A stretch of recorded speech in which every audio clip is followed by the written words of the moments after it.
Што треба да стори еден автор на еден e-twinning проект пред да побара коосновач или други партнери за работа на проектот?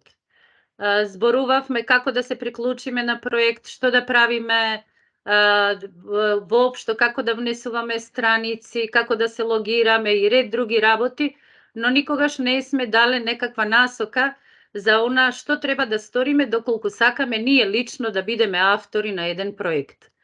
Па, еве, од тука почнувам, а преку ова ќе разгледаме всушност колку сме подготвени за 21 век, колку компоненти од писменоста на 21 век поседуваме со самата изработка на еден проект.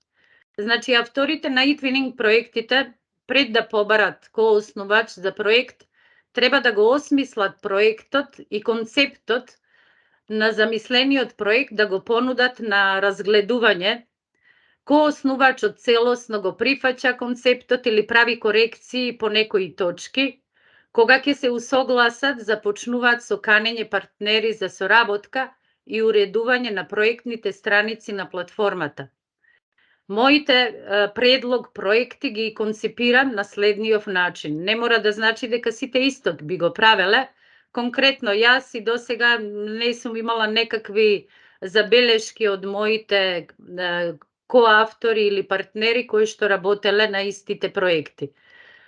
Прво и основно осмислуваме некакво име на проектот, секогаш гледаме да е привлечно и со самото тоа зашто најголема реклама за проектот е всушност неговото име, за да привлечеме што поголем број на партнери и тие самите разгледувајќи го проектот и она што нуди ќе решат дали да учествуваат или не во истиот. Потоа јазици. Знаеме и самите дека доколку сакаме поширока комуникација, во секој проект е застапен англиски јазик, но не се заборавени или изоставени и мајчините јазици, па сите во зависност од која земја доаѓаат партнерите и сите тие јазици ги сместуваме во јазици на проектот. Кога е возраст на учениците во прашање, најчесто правиме проекти во кои што може да учествуваат ученици од различни возрасти, од забавиште до факултет. Ама ако сакаме некаква по-конкретна тема, по-специфична, тогаш секогаш гледаме возраста на учениците да биде приближно иста со возраста на нашите ученици. Потоа, кога се во прашање училишните предмети, гледаме да имплементираме што повеќе предмети, зашто се што ќе го направиме треба некако да се уреди, да се спакува, треба јазично да се провери, а тука веќе можат да ни помогнат од јазичарите до уметниците и така што сметам дека нема предмет што не може да учествува во било каков проект. Потоа алатки, она што денес без што не можеме ни да замислиме да се заврши еден проект, имаме куп еден бесплатни веб 2 алатки кои што сметам дека во овој период од 3-4 години бевме одлични бета тестери, се и се што користевме, да денес за се скоро ни бараат нели и да наплатат, но се раѓаат и нови, па секогаш имаме избор, некоја алатка, а секој партнер од проектот научува по некоја алатка, потоа може и да ја испрезентира или може да направи обука, па сите во проектот да научиме истата алатка со која што би сакал или преку која што би сакал да соработуваме, или преку која би дошле до некакви ресурси или она што треба да биде круна на проектот. Потоа опис на проектот, накратко би опишале што сакаме да постигнеме, како ќе се одвива, колку ќе трае и се она што треба да биде како главен опис на проектот, а потоа со самото уредување многу повеќе прошируваме тие описи скоро за секоја активност и за секоја страна. Исто така многу е важна целта и задолжително се поставува и цел на проектот и сите ние по различни патишта доаѓаме до тоа цел, зависи и која возраст сме и докаде ни досегаат самите некои компоненти од писменоста на 21. век. Потоа работен процес, тоа е веќе оној план до кој што треба да се држиме, кога планираме како ќе се одвиваат активностите и се она што планираме да се одработи, го ставаме во некаква временска рамка и точно се знае кога ќе се состануваме, што и за кога треба нештата да се подготват, за сите активности да бидат успешни и навремено завршени. И очекуваните резултати, тоа се всушност оние продукти кои што ги оставаме не само како трага или како спомен за тоа што сме го сработиле, туку можат и да бидат одлични ресурси да ги користиме понатаму во нашата настава. Така што ова се тие главните точки до кои што секогаш се држам и реков никогаш немав некакви забелешки и штом досега не сум имала забелешки, сметам дека е нешто што е добро осмислено и може секој од вас истото да го користи. По завршувањето на проектот правиме критичка анализа на постигнувањата и резултатите, евалуација, обезбедувајќи вредности, веродостојни корисни информации засновани врз докази. Основните цели на евалуацијата се промоција и на отчетноста и учењето од сработеното, а со тоа и добивање на релевантни ресурси за учење и поучување.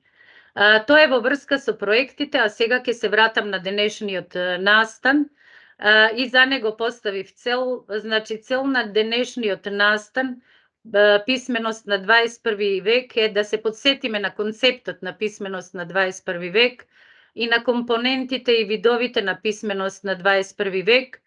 Тука се и подтемите, не можеме да зборуваме само за ова и да заборавиме што се случувало порано, па ќе се вратиме малку и во 20. век, па ќе одиме со некогашната дефиниција за писменост, зашто многумина од нас, впрочем како и јас, сме почнале и да работиме и да твориме во минатиот век, па зошто писменоста е важна, па компоненти, видови на писменост и медиумска писменост во 21. век. Сите вие можете да се приклучите на крај, зашто реков, ова се што ќе го кажам, што ќе го изнесам, тоа е нешто што го осознав, што го научив преку e-twinning проекти, зашто лично не бев ниту на една обука, семинар или нешто организирано од нашето Министерство, Биро за развој и слично на истава тема. Па воедно сакав и да покажам дека многу нешта можеме да научиме и преку проекти и споделувајќи она што веќе сме го научиле на некое друго место, зашто се што научуваме, убаво е и да споделуваме, а идеално место за такво нешто се токму проектите. Во 20. век писменоста се дефинирала како способност за читање, пишување и пресметување. Толку беше во дефинирањето на самата писменост. Според оваа традиционална дефиниција за писменост, луѓето кои знаеле да читаат, пишуваат, бројат, се сметале за писмени. Овие три способности ја сочинуваат функционалната писменост на човекот во 20. век. Писменоста во 20. век значела способност за читање, разбирање, анализа, создавање текст, односно фокусот на писменоста била пишаната форма на јазикот. Во 21. век има промена во фокусот на концептот на писменост, е проширен за да одговара на предизвиците на денешницата. Во ерата на технологијата често се вели дека некој е компјутерски писмен кога знае да користи компјутер или дека е медиумски писмен кога знае да интерпретира, анализира и креира медиуми, тоест покрај разбирањето на пораките што доаѓаат од текст, тие разбираат и слики, видео и аудио снимки, табели, статистички податоци, диаграми и други делови од пораката. Некој кој е медиумски писмен, кога чита весник или гледа објава на социјалните мрежи, може да постави важни прашања за пораката и луѓето кои ја испратиле. Затоа медиумски писмениот човек разбира, анализира, креира медиумски пораки. Pismenost je relativen termin i različni kulturi često imat različni percepciji za pismenost. Poradi toga treba da sme i kulturno opismeneti, da ne dozvolime pojava na nesoodvetno i nepristojno izrazuvanje, особено кога сами креираме содржини по социјални мрежи и сме директни учесници, производители и спроведувачи на медиумските содржини. Концептот на писменост доби нови димензии во 21 век и УНЕСКО ја дефинира писменоста како способност за идентификување, разбирање, интерпретација, комуникација, пресметување и креирање, користејќи пишани, печатени и визуелни материјали поврзани со различни контексти. Зошто е важна писменоста? На учениците им е потребна писменост за адекватно да го конзумираат пишаниот збор, знаците, визуелните пораки и другите податоци во секојдневниот живот, да учат и да научуваат. Надвор од функционалното ниво, писменоста игра витална улога во обликувањето на личностите на нашите ученици како општествено ангажирани граѓани. Писменоста не се стекнува само на училиште и исклучиво преку формално образование, туку стекнувањето на писменост е доживотен процес и се одвива преку интеракција со родителите и другите возрастни лица, преку интеракција со медиумските содржини, со непосредната и пошироката околина. Да се биде писмен во 21 век не значи само да се знае да се чита и да се пишува, туку да се биде во можност и да се биде во тек со актуелните настани, да се комуницира ефективно и да се разбираат прашањата што го обликуваат светот во кој што живееме. Писменоста е континуитет на учење што му овозможува на секој поединец да ги развие своите знаења, вештини и потенцијал и активно да учествува во општествениот живот. Ова е документирано и од УНЕСКО. Компоненти на писменост, она што на почеток го собрав и го спомнав и кажав колку треба да поседуваме од овие компоненти да можеме да направиме или да осмислиме еден проект кој што ќе го понудиме на нашите проект партнери. Денес зборот писменост се користи во голем број на изрази, меѓу кои често може да се слушне елементарна писменост, всушност способност за читање, пишување и броење.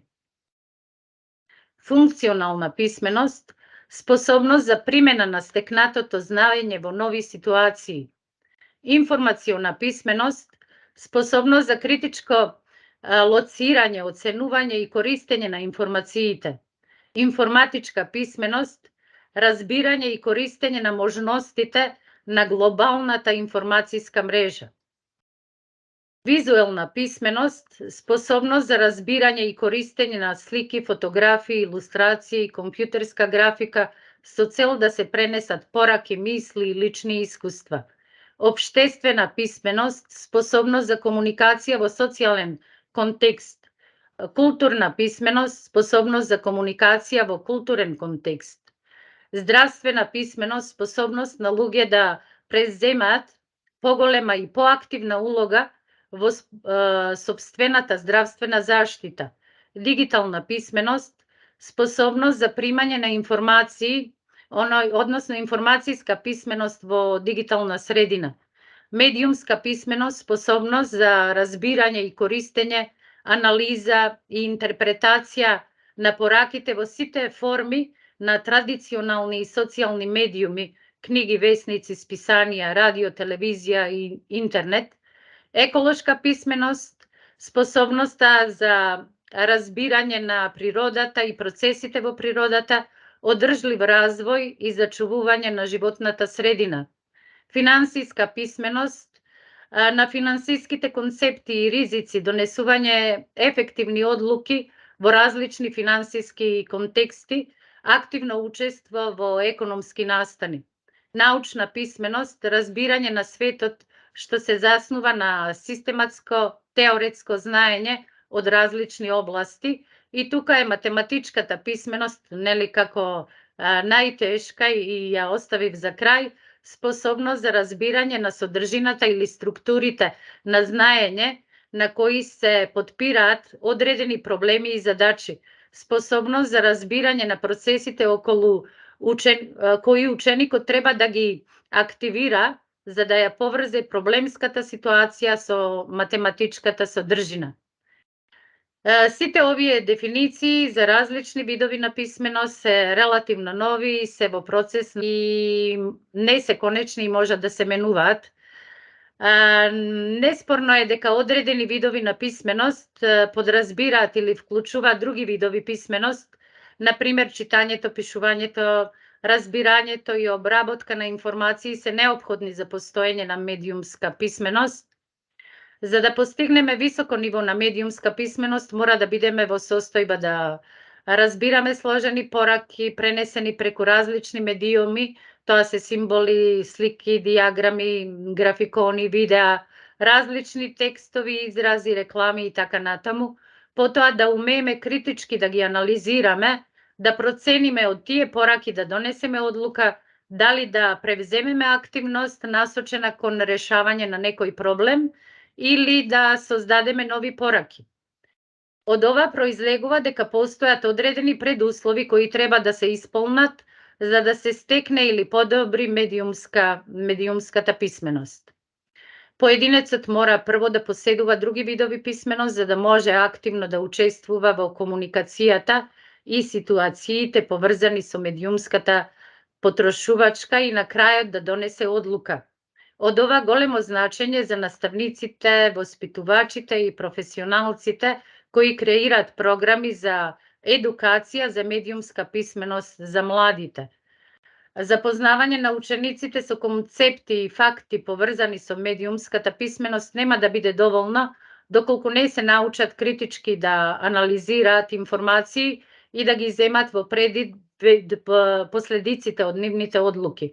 Имајќи го ова во предвид, исклучително е важно да се внимава на изборот на соодветни педагошки методи кои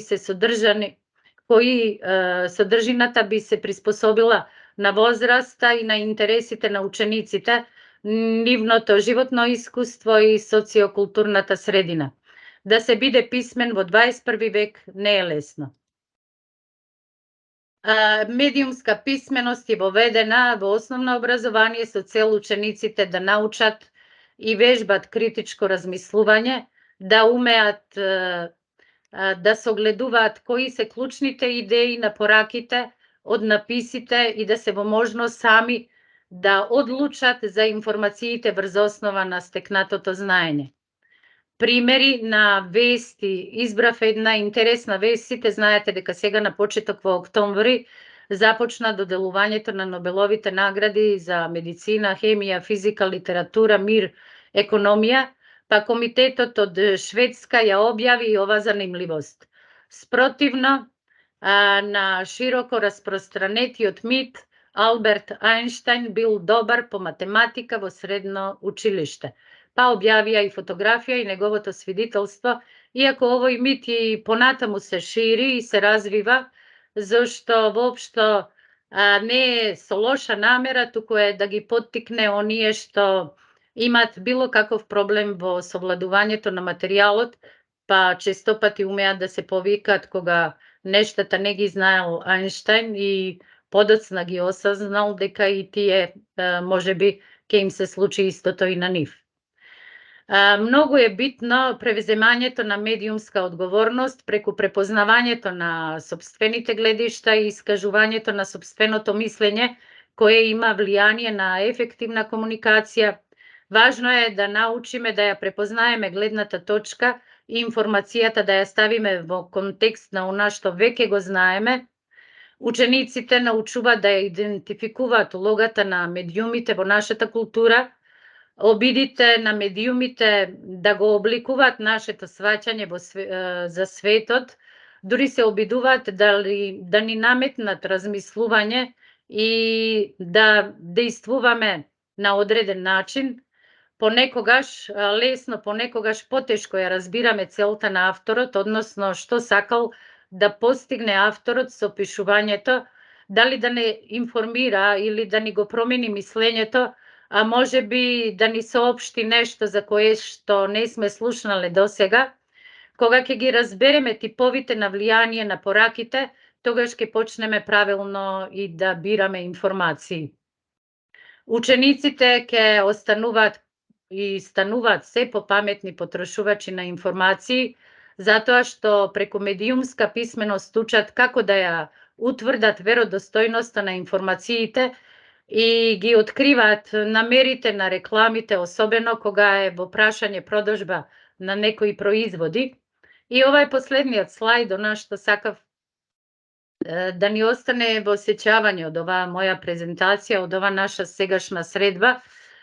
Значи, издвоив 5 тврдења кои што низ презентацијата оделе, врвеле, па верувам дека сите сте запомниле или сите вие би се согласиле со овие тврдења, а со некои би ги одбиле, па да видиме кои се тие.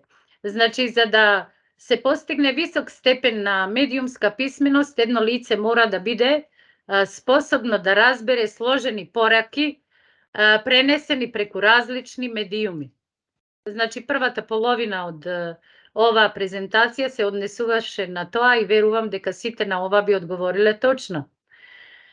Или следното тврдење дека писменоста се стекнува само во училиште и исклучиво преку формално образование. Не верувам некој од нас дека би се согласил со вакво нешто, значи е неточно. Фокусот на писменоста во 20 век беше пишаната форма на јазикот. Да, ова е точно, сите знаеме дека во 20 век се вртеше околу пишаниот збор. Потоа, различните култури немат различни перцепции за писменоста. Ова е неточно. Знаеме дека сите култури според нив, односно сите култури имат различни перцепции за писменоста. И последното, одредени видови на писменост подразбираат или вклучуваат други видови на писменост.